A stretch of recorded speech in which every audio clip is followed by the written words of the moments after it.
Hello students, आज हम लोग मेटलर्जी के सेकेंड लेक्चर में, आपको याद होगा कि ना फर्स्ट लेक्चर में मैंने इंट्रोडक्शन दिया था कि मेटलर्जी क्या होता है।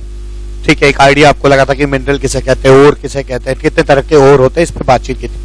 आज हम लोग मेटलर्जी का होलिस्टिक व्यू देखेंगे कि पूरी मेटलर्जी क्या होती है, क्या क्या स्टेप्स इन्वॉल्व होते हैं, उसका मैं भी उसका इंट्रोडक्शन दूंगा और फिर एक एक स्टेप को हम लोग एलैबोरेट करते चलेंगे। ठीक है, तो आज लेक्चर 2 है। लेक्चर 2 में बताना चाहता हूं कि कौन कौन से प्रोसेसेस इन्वॉल्व होते हैं मेटलर्जी में। Processes involve in metallurgy. तो इन प्रोसेसेस का जस्ट अभी मैं एक ओवरव्यू दे रहा हूं आपको और फिर इन प्रोसेसेस के डिटेल में हम लोग जाएंगे। अब जैसे क्या है कि पहला स्टेप, एक और अगर आप लेके आते हैं किसी भी माइन से, ठीक है, तो पहला स्टेप ये होता है कि आप उसको क्रश करें और ग्राइंड करें, है ना, क्रश करें और पीसें। ठीक है, तो फर्स्ट स्टेप होता है क्रशिंग और and grinding. Crushing and grinding आप मेरे साथ लिख सकते हैं साथ साथ। क्रशिंग और ग्राइंडिंग के बारे में मैं आपको डिटेल में बताऊंगा आगे चल के। ठीक है ना, तो ये फर्स्ट स्टेप हो जाएगा, इसके डिटेल में हम जाएंगे। स्टेप नंबर 2 में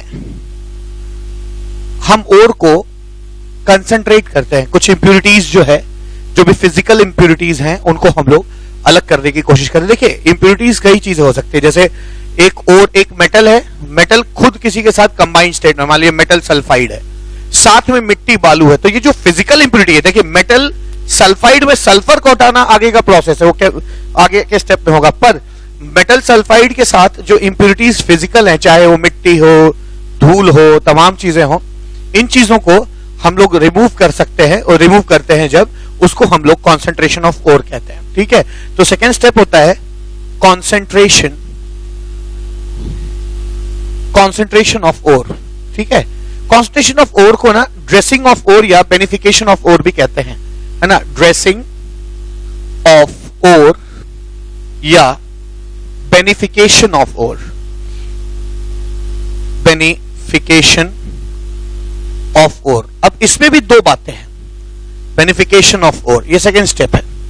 ठीक है, अब बेनिफिकेशन ऑफ ओर जो होता है, इसमें भी दो बातें हैं कि आप जो मेथड से आप ओर की फिजिकल इंप्यूरिटी हटा रहे हैं, वो कैसा मेथड है। तो दो तरह के मेथड होते हैं, एक होता है ना फिजिकल मेथड और दूसरा होता है केमिकल मेथड। अब फिजिकल मेथड में क्या होता है कि फिजिकल मेथड में 3 मेथड्स होते हैं। तो फिजिकल मेथड जिसमें कोई केमिस्ट्री इस्तेमाल नहीं होती है, और केमिकल मेथड जिसमें हम जिसमें केमिस्ट्री इन्वॉल्व होती है, रिएक्शंस इन्वॉल्व होते हैं। केमिकल मेथड तो आप क्लियरली लिख सकते हैं, एक ही होता है, लीचिंग, जिसके बारे में हम डिटेल में आगे पढ़ेंगे। ठीक है, लीचिंग होता है। अब फिजिकल मेथड 3 हो सकते हैं। ठीक है, पहला हो जाएगा ग्रेविटेशनल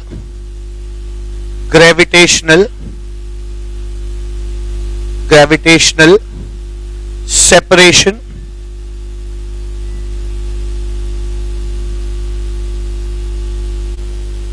या लेविगेशन मेथड भी कहते हैं। ठीक है ना, लेविगेशन मेथड भी कहा जाता है। ठीक है, इसके अलावा जो अगला मेथड है वो मैं इधर लिख रहा हूं। तो इसका जो दूसरा मेथड है उसको मैं यहां लिख रहा हूं, और वो हो जाएगा मैग्नेटिक सेपरेशन। मैग्नेटिक सेपरेशन के अलावा तीसरा जो मेथड हो जाएगा वो हो जाएगा फ्रॉथ फ्लोटेशन। तो इसके बारे में हम लोग डिटेल में आगे बातचीत करेंगे। ठीक है, तो ये आपका 2 मेथड हो गया यहां पे। ठीक है, तो मैंने यहां पे क्या बताया कि कौन से प्रोसेस इन्वॉल्व होते हैं मेटलर्जी में। पहला, आप ओर को क्रश और ग्राइंड करेंगे, फिर उनकी फिजिकल इंप्यूरिटीज को रिमूव करने के लिए आप दूसरा मेथड इस्तेमाल करते हैं, कॉन्सेंट्रेशन ऑफ ओर या ड्रेसिंग ऑफ ओर, जिसमें फिजिकल केमिकल मेथड लीचिंग हो जाएगा, ऑफ फिजिकल मेथड जो है ग्रेविटेशनल सेपरेशन या लेविगेशन मेथड, मैग्नेटिक सेपरेशन या फ्लोटेशन हो जाता है। अब स्टेप 3 जो होता है वो तब आता है सिर्फ और स्टेप नंबर 3 इन्वॉल्व होता है सिर्फ और सिर्फ पायरोमेटलर्जी में। ध्यान दीजिएगा, पायरोमेटलर्जी या इलेक्ट्रोमेटलर्जी या है ना जो केमिकल हाइड्रोमेटलर्जी होता है, 3 तरह की मेटलर्जी होती है, मैंने लेक्चर नंबर 1 में पढ़ाया है। तो हाइड्रोमेटलर्जी और इलेक्ट्रोमेटलर्जी में स्टेप नंबर 3 नहीं होता। स्टेप नंबर 3 सिर्फ और सिर्फ पायरोमेटलर्जी में होता है। इन तीनों मेटलर्जी के बारे में डिटेल लेक्चर नंबर 1 में बताया है। तो यहां पे लिख सकते हैं कि स्टेप नंबर 3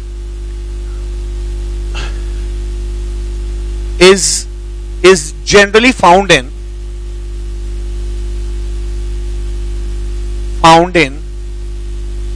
pyrometallurgy।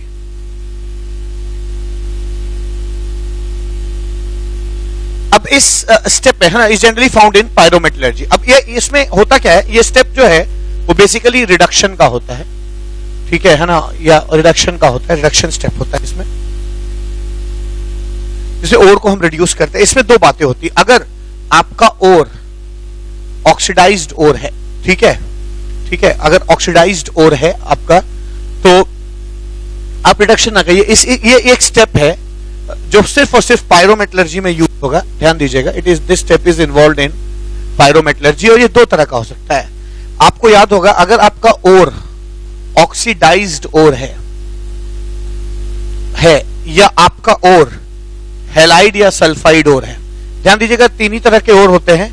ऑक्सीडाइज्ड ओर में है ना ऑक्सी सॉल्ट्स होते हैं या ऑक्साइड होता है, 5 तरह के होते हैं, मैंने पढ़ाया था, कार्बोनेट ओर, फॉस्फेट ओर, सिलिकेट ओर, ये सब ऑक्सीडाइज्ड ओर होंगे। ऑक्साइड ओर, ठीक है ना, और तो इस तरह के ऑक्साइड ओर में सल्फेट ओर। तो ऑक्सीडाइज्ड ओर में 5 ओर होते हैं, ऑक्साइड ओर, सल्फेट ओर, फॉस्फेट ओर, सिलिकेट ओर और कार्बोनेट ओर, ये 5 होते हैं ऑक्सीडाइज्ड ओर में। और बाकी 2 ओर जो बचते हैं वो हो जाते हैं आपके सल्फाइड ओर्स या हैलाइड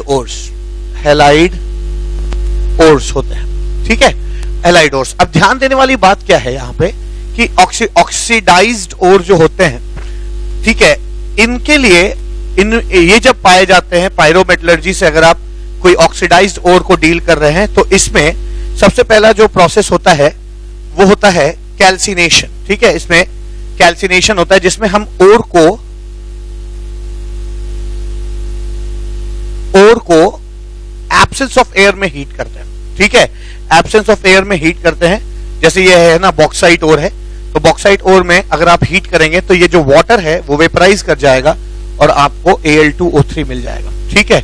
ये चीज है। कुछ और ऐसे भी होते हैं, है ना, जैसे आप ले सकते हैं कैलामाइन ले सकते हैं, ठीक है, तो या फिर आप और भी और ले सकते हैं, मैग्नीशियम कार्बोनेट ले सकते हैं। तो मैग्नीशियम कार्बोनेट अगर है तो ये भी ऑक्सीडाइज्ड ओर है। ऑक्सीडाइज मतलब या तो ऑक्साइड होगा या कार्बोनेट, सल्फेट, फॉस्फेट, सिलिकेट होगा, ठीक है। तो इसको भी, ये ऑक्सीडाइज्ड ओर है, तो इसको हीट इसलिए किया गया है ताकि ये MgO में चेंज कर जाए, प्लस CO2 कार्बन डाइऑक्साइड उड़ गया, तो कहीं ना कहीं इस ओर को आपने और जो है सिंप्लीफाई कर लिया, ठीक है। तो ऑक्सीडाइज्ड ओर जो होते हैं इनके लिए हम कैल्सिनेशन प्रोसेस होता है ना, इसमें ऑक्सीडाइज्ड ओर के केस में कैल्सिनेशन होता है। Calcination is heating in absence of air, heating in absence of air. अब सल्फाइड ओर्स जो या हैलाइड्स ओर हो, अगर जैसे कि सल्फाइड ओर जिंक ब्लेंड हो जाएगा ZnS, या हैलाइड और हॉर्न सिल्वर हो जाएगा AgCl। तो अगर सल्फाइड या हैलाइड ओर्स होते हैं, ठीक है, तो हम वहां पर है ना उनको प्रेजेंस ऑफ एयर में हीट करते हैं। जिंक सल्फाइड है ना, तो उसको ऑक्सीजन के प्रेजेंस में ट्रीट करेंगे तो वो जो है आपका ऑक्साइड में चेंज हो जाएगा। तो इस स्टेप में ना जनरली चीजों को ऑक्साइड में चेंज करने की टेंडेंसी होती है ना।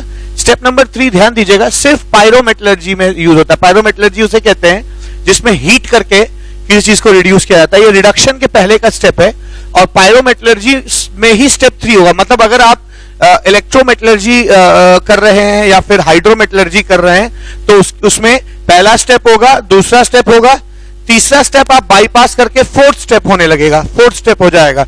सारी मेटलर्जी में ये थर्ड स्टेप बाईपास हो जाता है, पर पायरोमेटलर्जी में थर्ड स्टेप रहेगा। ठीक है, थर्ड स्टेप रहेगा और इस तरह का हो जाएगा AgCl ZnS, है ना। तो आपने इस स्टेप, ये स्टेप पायरोमेटलर्जी में होता है और इसमें बेसिकली हम ऑक्साइड प्रोड्यूस करते हैं। ठीक है, ऑक्साइड प्रोड्यूस करने की टेंडेंसी होती है। ठीक है, अब तो इसको जो है, इस प्रोसेस को जो जिसमें हम एयर के प्रेजेंस में हीट करते हैं, इसको हम लोग, है ना, रोस्टिंग कहते हैं, रोस्टिंग कहा जाता है। ठीक है, तो ये थर्ड स्टेप हो गया, जो कि थर्ड स्टेप है जो मेटलर्जी में यूज होता है, वो भी सिर्फ और सिर्फ पायरोमेटलर्जी में यूज होता है। अब बात जो है ना, आगे बढ़ाई जाए और स्टेप नंबर 4 की बात की जाए, तो स्टेप नंबर 4 में बेसिकली हम लोग जो है रिडक्शन करते हैं। ठीक है, तो स्टेप नंबर 4 जो हो जाएगा इसका, स्टेप 4 रिडक्शन। Step 4 reduction. अब रिडक्शन में होता क्या है कि रिडक्शन स्टेप में दो बातें होती हैं, दो तरह के रिडक्शन होंगे। एक, अगर इलेक्ट्रोलिसिस से रिडक्शन हो रहा है तो उसको हम कहेंगे इलेक्ट्रोलिटिक रिडक्शन कहा जाएगा। ठीक है, और इलेक्ट्रोलिटिक रिडक्शन जो है वो इलेक्ट्रोमेटलर्जी का पार्ट होता है, इलेक्ट्रोमेटलर्जी का पार्ट होगा। और दूसरा है कि पायरोमेटलर्जी अगर है तो उसमें पायरोमेटलर्जी में यह रिडक्शन यूज होता है। 3 रिडक्शन के प्रोसेस है। ठीक है, अगर आप एल्यूमिनियम यूज कर रहे हैं रिडक्शन में, ठीक है, तो उसको हम एल्यूमिनो थर्माइट प्रोसेस कहते हैं, थर्माइट प्रोसेस कहा जाता है। बल्कि मुझे ऐसे लिखना चाहिए, जैसे यहां ऊपर मैंने पायरोमेटलर्जी लिखा है, तो मैं यहां पे भी इलेक्ट्रोमेटलर्जी लिखता हूं कि रिडक्शन स्टेप में दो बातें हो सकती है। आप इलेक्ट्रोमेटलर्जी से रिडक्शन करना चाह रहे हैं या हीट से करना चाह रहे हैं।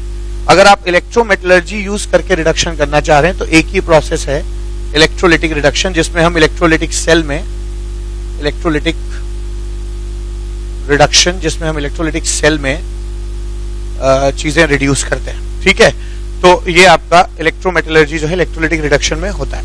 इलेक्ट्रोलिटिक रिडक्शन से चीजें रिड्यूस की जाती है। इलेक्ट्रोलिटिक रिडक्शन का मतलब होता है वी यूज इलेक्ट्रिक करंट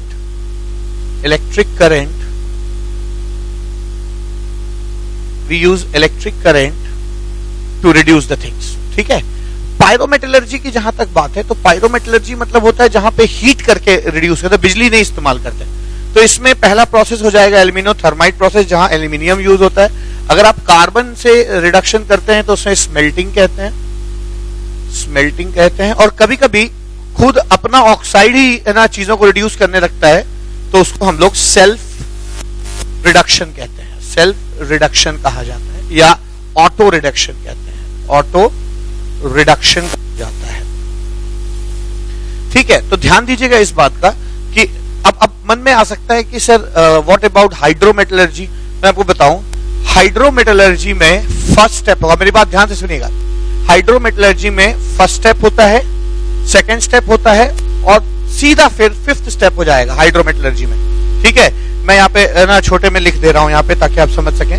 इस बात को मैं फिर बताऊंगा आपको। हाइड्रोमेटलर्जी में स्टेप 1 होता है, 2 होता है, फिर सीधा 5 हो जाएगा। फिफ्थ स्टेप क्या होता है बताऊंगा। इलेक्ट्रोमेटलर्जी में ये दिमाग में बिठा लीजिए तो आपको पूरी मेटलर्जी समझ में आएगी। फर्स्ट स्टेप होता है, फिर सेकंड स्टेप होता है, थर्ड नहीं होता है इलेक्ट्रो में, फिर फोर्थ और फिफ्थ हो जाएगा। ठीक है, और पायरोमेटलर्जी जो है वो सबसे लंबी मेटलर्जी होगी, और पायरोमेटलर्जी में फर्स्ट स्टेप होगा, फिर सेकंड स्टेप होगा, फिर थर्ड होगा, फिर फोर्थ होगा, और फिर फिफ्थ स्टेप होगा। ठीक है, तो अभी मैंने आपको स्टेप नंबर क्लियर हो गया ये चीज। हाइड्रोमेटलर्जी में फर्स्ट, सेकंड और फिफ्थ। ठीक है, इलेक्ट्रोमेटलर्जी में first, second, fourth, fifth, third step नहीं होता है। है ना इलेक्ट्रोमेटलर्जी में, और पायरोमेटलर्जी में first, second, third, fourth, fifth होगा। फर्स्ट स्टेप जो है crushing and grinding, second step concentration, third step है ना कैल्सिनेशन और रोस्टिंग, फोर्थ स्टेप रिडक्शन और फिफ्थ स्टेप रिफाइनिंग। तो एक फिफ्थ स्टेप बच गया है रिफाइनिंग, आइए उसको देखते हैं। फिफ्थ स्टेप की बात की जाए तो मेटलर्जी में फिफ्थ स्टेप जो होता है वो स्टेप होता है रिफाइनिंग का या प्यूरिफिकेशन का, जहां पे फोर्थ स्टेप तक आपको मेटल तो मिल जाता है पर वो 100% या बहुत बहुत प्योरिटी नहीं होती, उसमें थोड़े बहुत माइन्यूट इंप्योरिटीज जो रह जाती हैं उसको रिमूव करने का ये स्टेप है। ठीक है, तो स्टेप नंबर फोर्थ में आपको मेटल एक्सट्रैक्शन में मेटल मिल जाएगा, पर और बहुत बहुत हाईली प्योरिफिकेशन करना या हाईली प्योरिफाइड ग्रेड का मेटल क्रिएट करने के लिए, ठीक है, आप स्टेप नंबर 5 यूज करते हैं। ठीक है, तो step number 5 purification, purification and refining, purification और refining of metals, refining of metals, ये अगला 5वां स्टेप है। अब इस स्टेप में क्या होता है, इस स्टेप में दो बातें हैं। पहला, ये मेथड जो है दो तरह का होता है। ठीक है, पहला फिजिकल मेथड और दूसरा केमिकल मेथड। तो यहां पे पहला मेथड है फिजिकल मेथड, फिजिकल मेथड, और दूसरा केमिकल मेथड होगा। केमिकल मेथड पे आएंगे। फिजिकल मेथड 4 तरह के हो जाएंगे। ठीक है, ध्यान दीजिएगा, आपको फिजिकल मेथड 4 तरह के हो जाएंगे। फिजिकल मेथड में पहला मेथड आ जाएगा लिक्वेशन मेथड। इसके बारे में डिटेल में आगे जब इस स्टेप को पढ़ाऊंगा तो बताऊंगा, वो आगे हो सकता है 4th 5th लेक्चर में आए ये स्टेप, तो ध्यान रखिएगा, वहां पे मैं लिक्वेशन को डिटेल में पढ़ाऊंगा। अभी जस्ट एक टेंडेंसी है कि आपको एक ओवरव्यू मिल जाए कि इस स्टेप में क्या क्या प्रोसेसेस, होलिस्टिक व्यू मिल जाए कि क्या क्या प्रोसेसेस होते हैं। ठीक है, तो इस रिफाइनिंग के प्रोसेस में पहला प्रोसेस हो जाएगा लिक्वेशन मेथड, दूसरा हो जाएगा fractional distillation, fractional distillation method, distillation method, ठीक है। नेक्स्ट हो जाएगा जोन रिफाइनिंग, जोन रिफाइनिंग, और फोर्थ मेथड होगा क्रोमैटोग्राफी।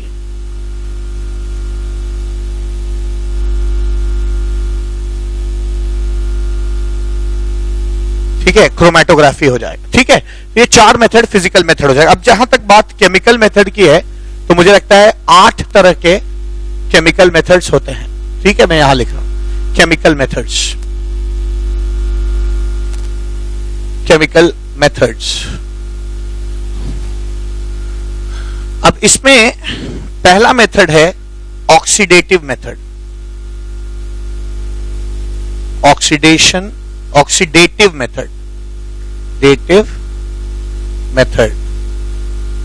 और इस ऑक्सीडेटिव मेथड में 2 मेथड हो जाएंगे, बेसिमराइजेशन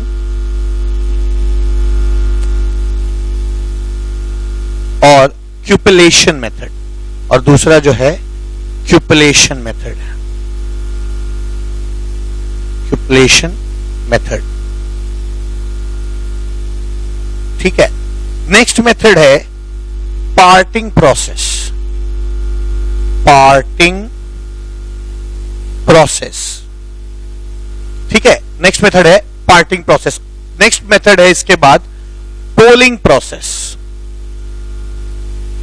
पोलिंग प्रोसेस। ठीक है, इन प्रोसेसेस के हम डिटेल में है ना, मैं आगे आने वाले लेक्चर्स में जाऊंगा। ठीक है, नेक्स्ट हो जाएगा इलेक्ट्रोलिटिक रिफाइनिंग, इलेक्ट्रोलिटिक रिफाइनिंग।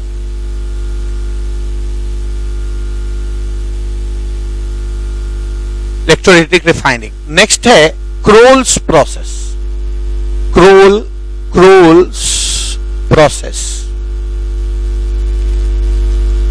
ठीक है, क्रोल प्रोसेस के बाद जो है ना, आपका अगला मेथड आ जाएगा वेपर फेज रिफाइनिंग। ठीक है, वेपर फेज रिफाइनिंग। इसमें 2 मेथड होते हैं, है ना, वेपर फेज रिफाइनिंग 2 मेथड हो जाएंगे। एक मॉन्ड प्रोसेस, बहुत फेमस प्रोसेस है निकेल का, मॉन्ड्स प्रोसेस, और दूसरा है वैन आर्केल मेथड, ठीक है, वैन आर्कल मेथड। तो अब तक मैंने आपको यहां पर लगभग 6 प्रोसेस बताए, ऑक्सीडेटिव मेथड है ना, parting method, poling method, electrolytic refining, Kroll's method, vapour phase refining, ठीक है। इसके बाद 2 मेथड और है, पार्क्स मेथड, पार्क्स मेथड, और लास्टली जो है ना पुडिंग मेथड। तो इतना पढ़ने के बाद आपसे कोई क्वेश्चन मेटलर्जी में छूटेगा नहीं। अगर आप जितना मैंने अभी ओवरव्यू दिया कि मैंने बताया कि पहला स्टेप जो है वो क्रशिंग और ग्राइंडिंग होता है, ठीक है। सेकंड स्टेप जो है वो कंसंट्रेशन ऑफ ओर होता है। थर्ड स्टेप में हम लोग पायरोमेटलर्जी में यूज करते हैं, उसमें रोस्टिंग और कैल्सिनेशन होता है। फोर्थ स्टेप रिडक्शन का होता है, और फिफ्थ स्टेप जो है वो रिफाइनिंग में इस्तेमाल होता है। रिफाइनिंग में 2 प्रोसेस होते हैं, फिजिकल प्रोसेस और है ना chemical process. Chemical processes, physical process 4 तरह के हो जाएंगे, liquation method, fractional distillation method, zone refining, chromatography. और केमिकल प्रोसेस में ऑक्सीडेटिव मेथड में बेसिमराइजेशन और क्यूपिलेशन, फिर parting method, poling method, electrolytic refining, Kroll's process. Vapour phase refining में 2 मेथड पढ़ना हम लोग को, मॉन्ट्स प्रोसेस और वैन आर्कल मेथड, और पार्क्स मेथड और पुडिंग मेथड, ठीक है। तो यहाँ पे हम लोगों ने एक ओवरव्यू तो जान लिया कि है ना मेटलर्जी का क्या ओवरव्यू है। अब मैं आपको एक बात बताता हूं, इससे पहले कि हम इन प्रोसेसेस के डिटेल में चलें, आइए मैं आपको एक लिस्ट ऑफ ओर्स देता हूं, बहुत जरूरी है। कल को क्वेश्चन आ जाता है कि ये ओर का कौन सा फॉर्मूला है, तो आपको ओर्स पहचानना बहुत जरूरी है कौन कौन से होते हैं। तो चाहिए आइए मैं आपको एक डिटेल्ड लिस्ट देता हूं ओर्स की। हम लोग है ना ओर्स के लिस्टिंग मैंने यहाँ पे की है, और ढेर सारे ओर्स थे इसलिए मैंने लिस्ट किया है। आप सारे ओर्स को जान लीजिए और अपनी कॉपी में अच्छे से नोट्स भी लिख लीजिए।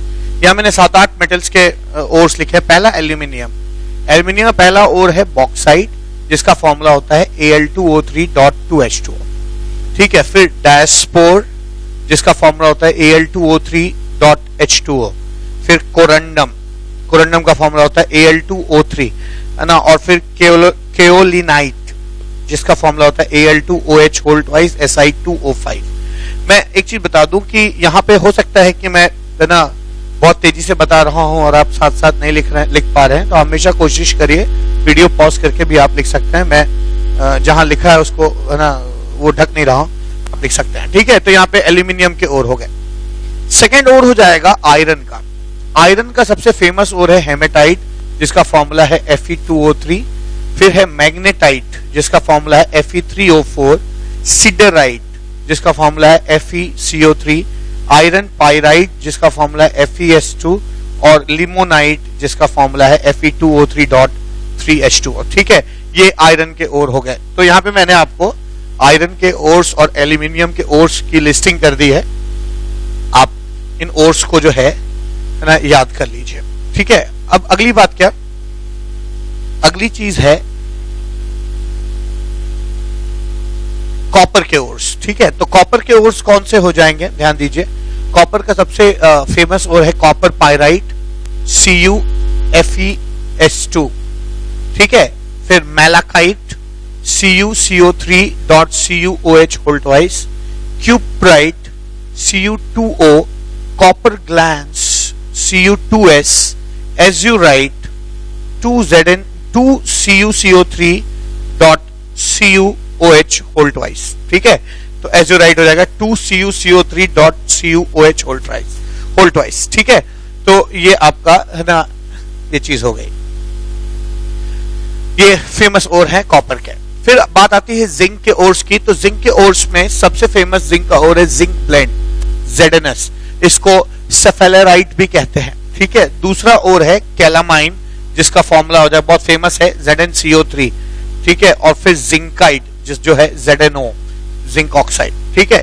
टिन का एक और है, मैंने यहीं पे लिख दिया। टिन का एक ही और है जो आपको जानना है, कैसिटराइट, CaSSITERITE, कैसिटराइट, जिसका फॉर्मूला होता है SnO2, ठीक है। टिन का और हो जाएगा, इसको टिन स्टोन भी कहते हैं। फिर उसके बाद आता है लेड। लेड के ओर्स में सबसे फेमस ओर है गैलेना, जिसका फॉर्मूला है PbS। एंग्लीसाइट, जिसका फॉर्मूला है PbSO4। और सेल्यूसाइट, जिसका फॉर्मूला है PbCO3, ठीक है। PbCO3 ये लेड हो जाएगा, ठीक है। अगली चीज क्या, मैग्नीशियम। मैग्नीशियम जो है के फेमस ओर है, सबसे फेमस ओर है कार्नेलाइट, ना, CARNALITE, कार्नालाइट, जिसका फॉर्मूला है KCl MgCl2.6H2O, है ना, ये आपका फॉर्मूला हो जाएगा। इसके बाद नेक्स्ट है मैग्नेसाइट, मैग्नेसाइट जिसका फॉर्मूला है MgCO3, ठीक। उसके बाद डोलोमाइट जिसका फॉर्मूला है MgCO3.CaCO3। फिर एप्सम सॉल्ट, एप्सम सॉल्ट को एप्सोमाइट भी कहते हैं, जिसका फॉर्मूला हो जाता है MgSO4.7H2O। और लास्ट में लैंगबेनाइट, लैंगबेनाइट का फॉर्मूला K2Mg2SO4 होल थ्राइस हो जाता है, ठीक है। तो ये आपका मैग्नीशियम के ओर्स हो गए। अब बात आती है लास्ट सिल्वर के ओर्स। तो सिल्वर का सबसे फेमस ओर है सिल्वर ग्लैंड्स, जिसको हम लोग अर्जेंटाइट भी कहते हैं, इसका फॉर्मूला होता है Ag2S, ठीक है। इसके बाद पायरागराइट, पायरागराइट जो है वो उसको रूबी सिल्वर भी कहते हैं, Ag3SbS3, ठीक है, एंटीमनी होता है और S3। क्लोर आर्गराइट, ठीक है, पायरागराइट, क्लोरार्गेराइट, हॉर्न सिल्वर भी कहते हैं इसको, क्लोरार्गेराइट को, इसका फॉर्मूला हो जाएगा AgCl।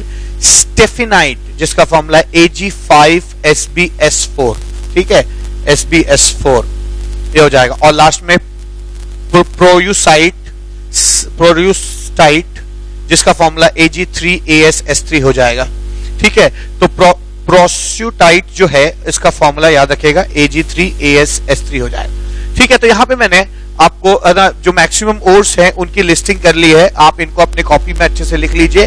ये वो ओर्स हैं जो आपको कभी भी ओर का नाम लेके फॉर्मूला पूछ सकता है, तो ये आपको बिल्कुल, है ना, you should learn it by heart, आपको ये चीजें याद होनी चाहिए। अब इस लेक्चर में हम लोगों ने एक ओवरव्यू देखा इसका मेटलर्जी का। ये लेक्चर काफी छोटा है, कोई बात नहीं, क्योंकि मैं प्रोसेसेस अभी शुरू नहीं करना चाहता। शुरू हम प्रोसेसेस के बारे में थर्ड लेक्चर से बात करेंगे। सेकंड लेक्चर में मैंने आज आपको, ये भी लगभग इंट्रोडक्टरी था, पूरे मेटलर्जी में क्या क्या होता है, कौन कौन से स्टेप्स होते हैं, उनके बारे में बातचीत की, और ओर्स के बारे में मैंने बातचीत की, ओर्स की लिस्टिंग कर ली। आप याद रखिएगा कि अगर हाइड्रो मेटलर्जी होगी तो उसमें स्टेप नंबर 1 होता है, 2 होता है और 5 होता है, ठीक है ना। और अगर पायरोमेटलर्जी होगा तो उसमें स्टेप नंबर 1, 2, 3, 4, 5 होता है, ठीक। और जो इलेक्ट्रोमेटलर्जी होती है उसमें स्टेप नंबर 1 होता है, 2 होता है, 3 मिसिंग होता है, 4 होता है और 5 होता है, ठीक है। तो आज इस लेक्चर में इतना ही, मिलते हैं अगले लेक्चर में, बात करते हैं जो स्टेप्स मैंने आज एक्सप्लेन किए हैं, आपको शॉर्ट ओवरव्यू दिया है, उनके डिटेल में जाएंगे और उन पे बातचीत करेंगे। तब तक के लिए thank you so much, have a nice day.